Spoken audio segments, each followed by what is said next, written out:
Hi, my name is Keith Dominique, and I'd like to talk about the making of the video for my song Original Source. So, for months, I was debating with myself over whether or not I should invest in a green screen. But when I really thought about it, I realized I was very limited in my resources for making visually interesting videos. I didn't have the budget to shoot on location or anything like that. So, I wanted the visual to sort of reflect the mood of the song. When I hear the song, I always think of like wide open space, nature, beautiful scenery. So with the video, I just found a bunch of stock footage online of scenery and nature and the great outdoors and used it as a background for the video. And there's no real elaborate concept to the video. It's just me singing in front of a bunch of beautiful scenery. And I think it works for the song. It's visually interesting. It keeps you paying attention, but there's no real storyline or anything like that. It's just nice to look at, basically. And when I'm watching music videos by other artists, I'm not really paying attention to what's going on the screen because I'm more music focused. I'm a musician, songwriter.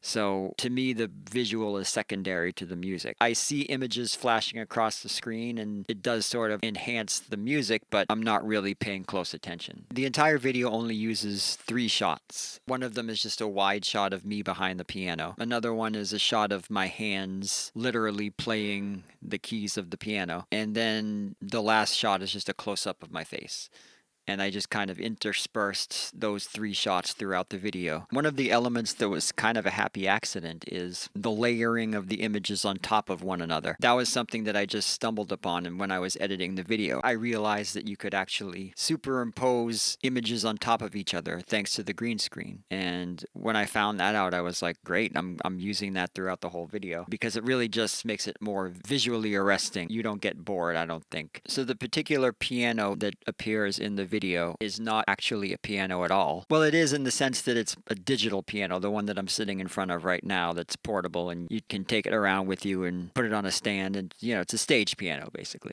And I don't have the space for a real piano, so this works fine. In order to create the appearance of me sitting behind a real grand piano, I just took my digital piano and then I stuck it in front of a card table, a black card table. I angled the camera so that the card table looks as if it's a piano lid. It took a little bit of finesse and finagling to get the camera angle just right, but the end result is it does look like it's a real grand piano. You have to use some ingenuity when you're a DIY videographer. I mean, it's never something that I really aspired to be, but the reason why I didn't just use my digital piano is because I felt like it would take away from the aesthetic of the video, which is very nature-centric. There's not a lot of modern tech that I wanted to be shown in the video. I wanted the video to be more pastoral. To match the music, I felt like the song itself sounds more pastoral. If you're going to do a music video, I feel like music and visual should complement each other. They shouldn't clash with each other. I really miss the original source of my inspiration. Not a substitute, no an approximation. Oh, took far too long to realize I feared, of course.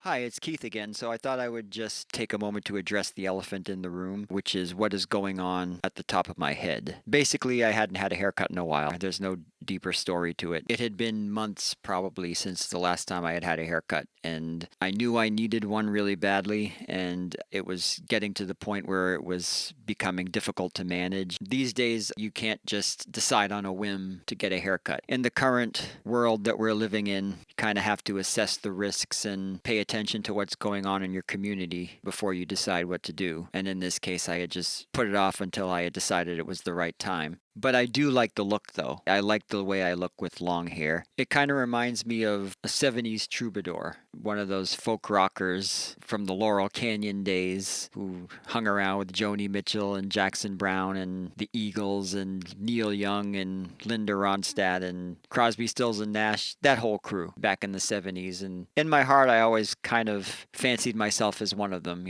continuing on the tradition, minus the copious amounts of recreational substances that were consumed back then. I don't partake in that. But I do like the music. I'm not really a diehard fan of, say, Neil Young or anything, but I just like the overall aesthetic. So I felt like the look kind of resembles that. And it also kind of matches the music as well, because I feel like the song definitely has a folk rock Laurel Canyon sound. So I said I want to film the video now while I still have this look, because I knew I wouldn't have it for long. One of these days I might grow my hair out again. I probably don't have to wait too long because it's already starting to grow. My hair grows really fast anyway, but and even the video is kind of, this was sort of accidental, but it seems to evoke this lo-fi kind of 70s old music performance clip from like an old artist or band from that era. Like I said, a lot of happy accidents with this video. Original song, my inspiration, not a substitute.